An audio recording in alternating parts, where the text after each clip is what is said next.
So I'm going to do the tool puff tutorial as promised. So we're going to make one of these today. This is what the tool puffs look like. You can use 2 colors, 3. This one I use 3 colors, but you can use 4. It's a little harder to work with, but I usually only use 3 because then it gets kind of lost after 3 colors. So let's get started. So what you'll need for this tutorial is, of course, needle and thread. And then you'll need 2 alligator clips, a pair of really sharp scissors. These are the Fisker razor scissors. If you do not have these, any sharp scissors I guess would work. I prefer these because they cut with great precision. And then you'll need to make a cardboard template. We cut it 4 inches tall and 2.5 inches wide. And if you want to make a bigger puff than what I'm showing you, then you just cut a 1/2 inch more to make the larger. And you can make them pretty big. And if you want to make like a Texas size one, you probably do like a 4.5 inch template. It makes a huge one. Of course, then you also use more material. So, and then you will need also your 6-inch wide tool. I'm using the pink, black, and white. So let's get started. Okay, so take your 3 colors, 2 to 3, however many you want to do, and line them up all one on top of the other, like so.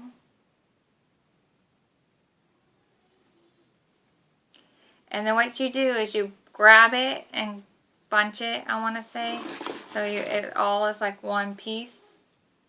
Sometimes it doesn't always match, so I'm kind of OCD, so I like to clip it off just to make sure it's even. Take your template that you made and then stick the tool in between the middle, up through the middle, I should say, and hold it right there. Take your alligator clip and make sure you have it all, but you go at an angle and you clip it so it looks like this. And then what you want to do is, so this is your front and this is your back.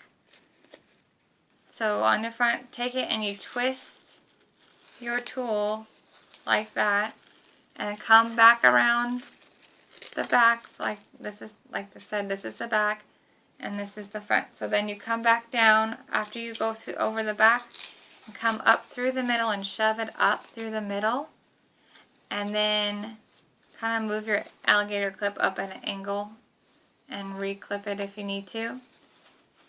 Twist it again and come back up through the middle so it starts to look like this. And then just shove as you go and pull. Make sure you kind of pull kind of tight.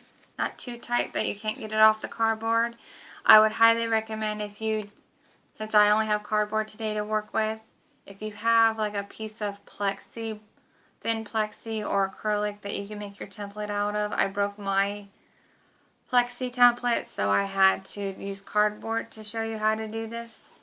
But if you can make it out of the plexi, it's so much easier and it slides a whole lot better off. So then you keep just doing that as you go. Keep twisting, and as you go, keep going around and shove, up as you go. So we're just going to keep twisting and pulling on our tool until our template is full.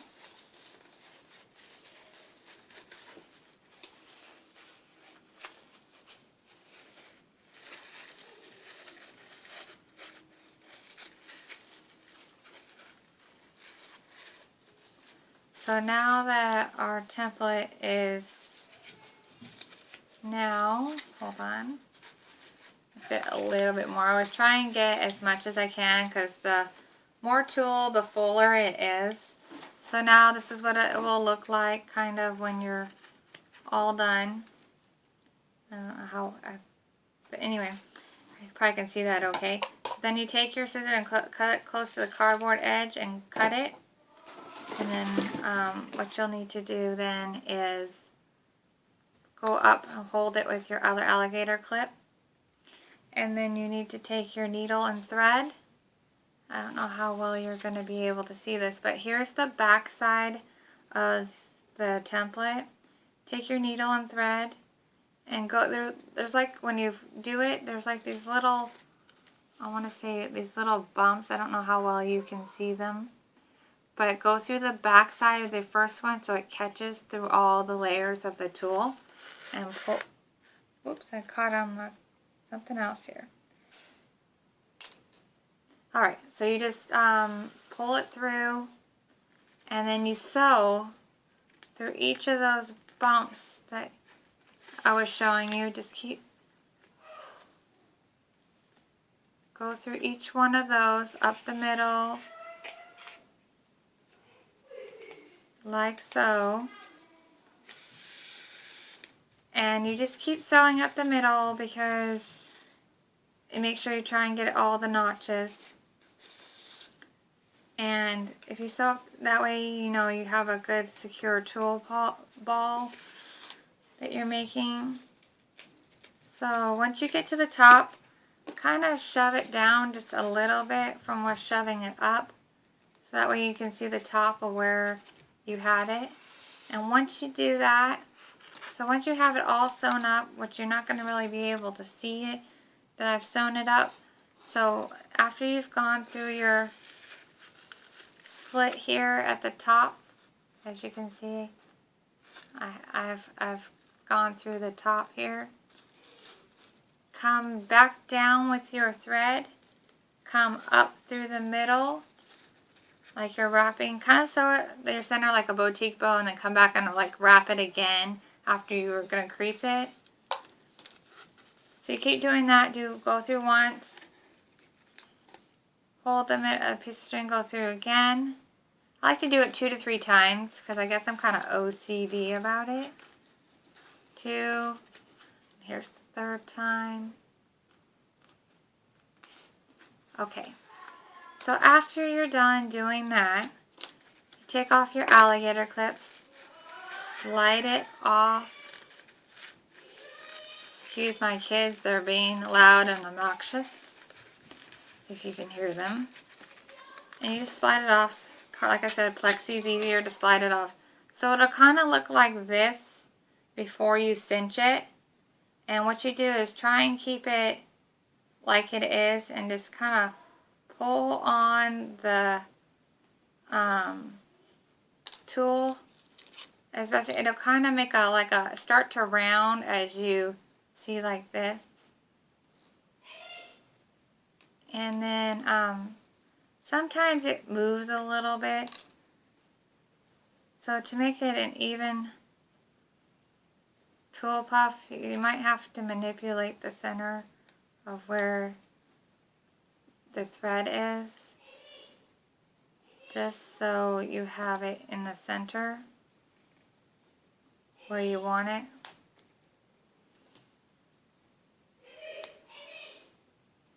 Okay, so I've got it in the center now.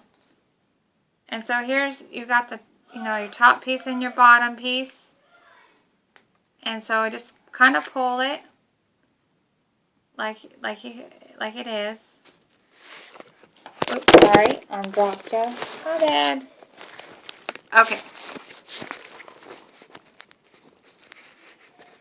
Sorry, I'm doing this with my cell phone because I don't have a video camera. So we're going to do that. So now that you're at the bottom. And so now we're going to put a couple stitches through. So 1, 2, kind of like you're finishing off a bow. Anyhow, so then I also like to go through the side here real quick. So that way I have it and make a little with your thread that's coming through. Sorry, making a mess out of this, tangling. Okay, so I just like to get it, the piece that you did, go through, make a little slip knot type, and then course cut your needle and thread. I like to use also the smaller ones too for when you're not needing. Okay, so now we're gonna make our, take your first loop, work your fingers through. If your finger gets caught, it might take a little longer to get it to go. So once you have that, then you just cut it. And then you keep doing that throughout each one of these. You just work your fingers through. Put your scissors in the middle. Try and get them all in one cut. If you see like this, if this happens right here, I don't know how well you can see that, but sometimes it takes a minute to get through all the layers.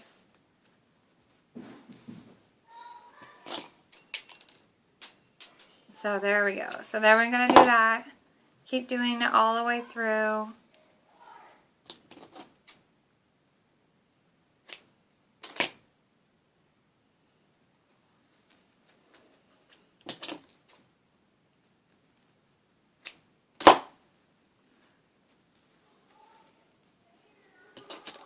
Makes a little loop.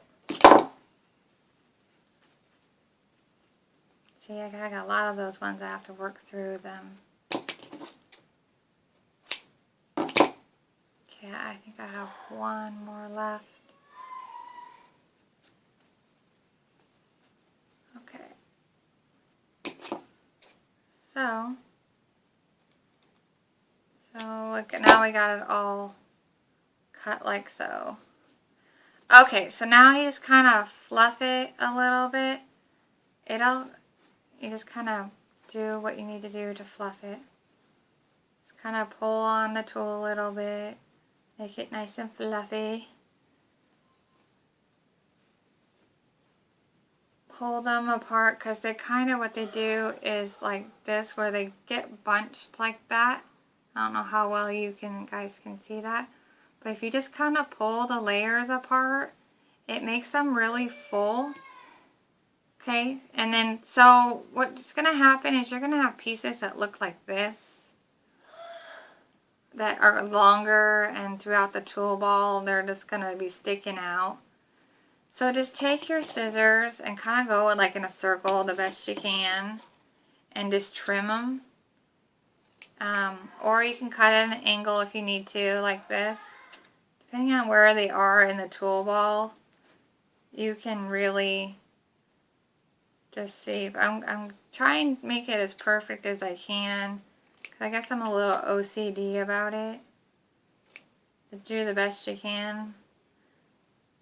But you just kind of trim it as you go. Now, to finish these off, you'll need like an alligator clip or a French barrette. Depending on what you're wanting to use it for. You could probably even use these to make fairy wands with on a dowel. But I don't make the fairy wands, so I just prefer not to. So, you just keep going, trimming it, trying to make it look pretty. So then it ends up looking like that. So then you have your flat bottom part like this, and then you have your top. Looks like that. You can add, and I'm going to try this. I was thinking about adding also maybe some rickrack or something in it. I'll have to see how that turns out and post a picture. But anyhow, that's how you do it. Just line your clip. If you take a single prong or double prong clip and line it with your ribbon and glue it on, and there you go. There you have your tool puff. And like I said, just if you want to make them in different sizes, just go ahead and just add a 1/2 inch to your template and it'll make a large one. Thanks for watching.